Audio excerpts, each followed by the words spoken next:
मुख्यमंत्री ठाकुर सुखविंदर सिंह सुक्खू ने कहा कि चंडीगढ़ की भूमि और परिसंपत्तियों में हिमाचल प्रदेश का 7.19% वैध अधिकार है। हम कोई अतिरिक्त मांग नहीं कर रहे हैं, केवल वही अधिकार मांग रहे हैं जो कानूनन हमारे हैं। हमारी ये मांग भी स्पष्ट है कि BBMB बोर्ड में हिमाचल को स्थायी सदस्य बनाया जाए।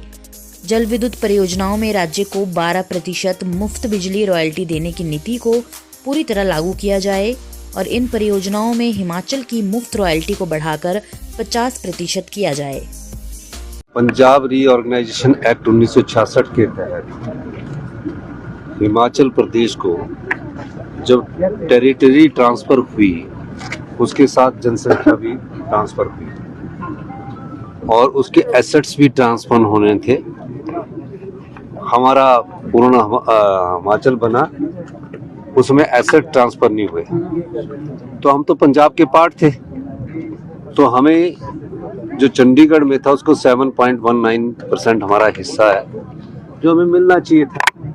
सुप्रीम कोर्ट ने भी हमें जो एसेट्स थे उसमें जैसे BBMB में उस चीज़ को माना और 7.19% हमें हिस्सा उसका मिला गया।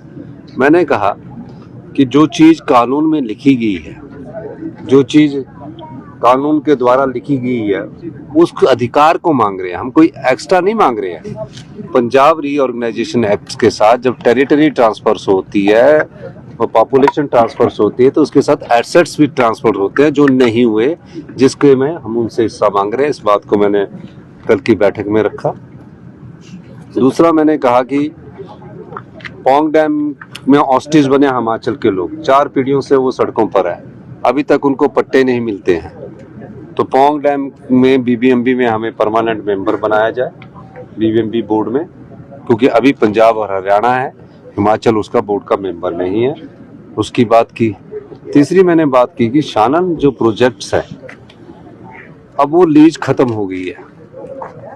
अब हमने कहा कि सहमति से बनता तो अच्छी बात है शानन प्रोजेक्ट का, नहीं तो सरकार का अधिकार है, सरकार उसको टेक ओवर कर सकती है।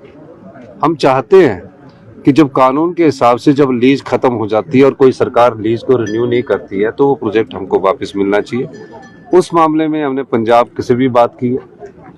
और तीसरी बात, चौथी बात मैंने ये किया कि जब पावर प्रोजेक्ट जो बने हिमाचल प्रदेश में 14,000 मेगावाट बिजली पैदा हुई। 14,000 बिजली मेगावाट पैदा करने के लिए 1990 में एक पॉलिसी बनी कि 12% फ्री रॉयल्टी मिलेगी। फ्री रॉयल्टी मिलने के बाद और 1% लाडा मिलेगा। उसके बाद का हमने ये कहा कि जो पावर प्रोजेक्ट बन चुके हैं वो 40 साल के लाइफ लॉन्ग नहीं है, लाइफ लॉन्ग नहीं होनी चाहिए, वो 40 साल बाद प्रदेश को वापस मिलने चाहिए।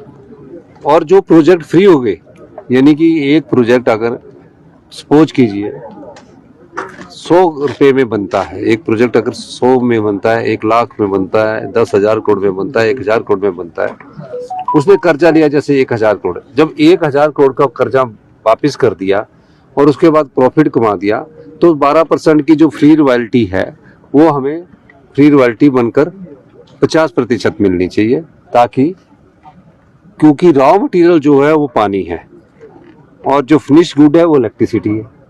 जब आपने सारा कर्जा उतार दिया, सब कुछ उतार दिया, उसके बाद तो हिमाचल के लोगों के अधिकार तो दो, ये मैंने उनसे कहा है और मैंने इस बात को गंभीरता से कहा है। और मैं चाहता हूं कि जो पावर प्रोजेक्ट फ्री हो गए हैं उसमें हमारी रॉयल्टी कम से कम 50% कर दी जाए, 15 साल बाद कर दी जाए, 20 साल बाद कर दी जाए। रॉ मटेरियल में और जो नुकसान होता है डिजास्टर में वो हम सहन करते हैं। तो इस दृष्टिकोण से मेरी तमाम बात रखी।